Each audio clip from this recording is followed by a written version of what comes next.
Hello everyone, today is ireripat natin itong aking malaking succulent. Tingnan nyo naman sa pots niya, diba? Need niya na talagang iripat dahil maliit na yung kanyang pot na pinagtamnan natin nung una. Sobrang laki ng pinagbago niya at ang laki ng inilaki niya talaga. Tingnan nyo, 2 heads. Ito is si German Champagne. Ayan. Napakalaki niya, oh. Diba? Ayan, di matanggal sa kanyang pots. Need niya nang iripat kasi tingnan nyo naman ang itsura niya. Napakalaki niya talaga. Sobrang, tsaka ito is sobrang dali lang niyang alagaan. Then, ayan, tingnan nyo. Ayan, sobrang laki niya. Then, tingnan nyo yung kanyang roots. Okay naman. Ayan, o. Ang dami niyang dry leaves sa ilalim. Ayan, i-remove natin. Tanggalin muna natin yung soil bago natin siya i-repat. Napakalaki niya, o. Tingnan nyo naman, o. Tapos, 2 heads siya. Nung dumating sa akin to is ang liit-liit niya lang talaga. Then, ayan yung kanyang roots. Need talaga nating iripat ito once na lumaki na sa pots or lumiit sila para sakto lang sa pots. Then, ayan, remove natin ang crunchy ng dry leaves. Tanggalin muna natin bago natin siya i-repat kasi mahirap siyang tanggalin once na nakarepat na siya. Diba ang crunchy ng mga leaves? Ayan, napakalaki niya. Pati dito, tanggalin na din natin. Ang ganda niya, diba, pag twin head siyang tingnan. Ayoko silang paghiwalayin. Ayan. Kasi ang ganda nilang tingnan. I-repat ko lang sila sa mas malaking pot. Kasi need na nilang irepat. Sobrang laki na niya sa pots na tinaniman ko. Then, ayan. Irepat na natin siya. At ito yung pots na pagre-repatan ko.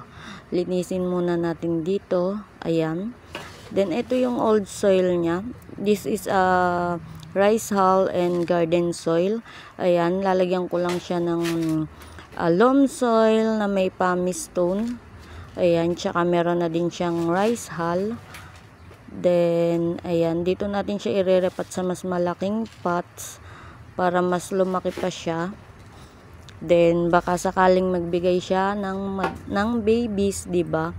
Ayan, dito na natin siya irepat. Saktong-sakto siya sa pots na to. Then, lagyan natin siya ng Osmocote fertilizer para mas maging healthy siya.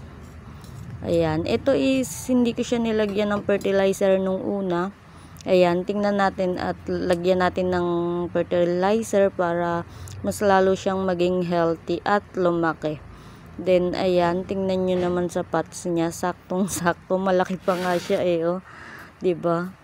Ang laki niya talaga. Napakalaki ng German Champagne na to. Ito is sobrang dali niya lang alagaan. Ayan, hinahayaan ko lang siya. Hindi din siya mabilis ma-sunburn. At ayan, meron siyang konting parina. Then, sobrang babait ng mga champagne. Ayan, maraming variety ng champagne. Meron akong purple champagne. Ito is si German champagne. Meron pang pink champagne. Tsaka si apple champagne. Ayan, sobrang dami nila. Gusto ko sila kasi sobrang dali lang nilang alagaan. Ayan. Ayan, ito is mare-recommend ko sa mga beginners. Ayan, para sa mga hirap mag-alaga. Ito is nasubukan ko na dahil nasa lowland ako. Ayan, sobrang dali niyang alagaan. Then, ayan, irepat na natin siya. Dagdagan ko lang ng soil. Sana is maging okay siya. Ito is ilalagay ko muna siya sa hindi naaarawan. Then, once na makarecover siya, or mga 1 weeks or 2 weeks na alam kong okay na siya is ilalagay ko ulit siya sa morning sun. Ayan.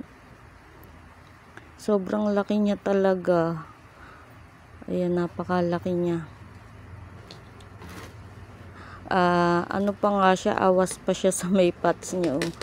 Ayan, sobrang laki. Ayan, dagdagan lang natin siya ng soil. Then, siksikin natin. Iayos lang natin siya. Maganda din itong, German champagne. Ayan, ang shiny ng kanyang leaves. Then, sobrang liit lang talaga na to nung dumating sa akin. Then, ayan na. Need na natin siyang i-repat. Then, sana is magbigay siya ng maraming babies, 'di ba? Ayoko silang paghiwalayin. Kasi once na nagka-cut ako, ayun na hindi siya nabubuhay. Then, ayan, hayaan ko na lang siyang maging ganyan. Tag-ulan kaya ayokong mag-cut. Then, ayun, sobrang laki, 'di ba? Kitang-kita niya sa aking kamay. Then, ayan, nakaka-happy kasi apakabait nitong German champagne. Ayan, bumili na din kayo ng German champagne. Then, sa mga beginners o gustong mag-alaga, ayan. Ito is i-recommend ko sa inyo kasi sobrang dali niya talagang alagaan. Then, ayan na siya. Let's take a closer look. Ayan, ang ganda. Nagamit na naman natin ang closer look. Ayan, sobrang ganda niya, 'di ba? Ayan siya. Enjoy watching, guys.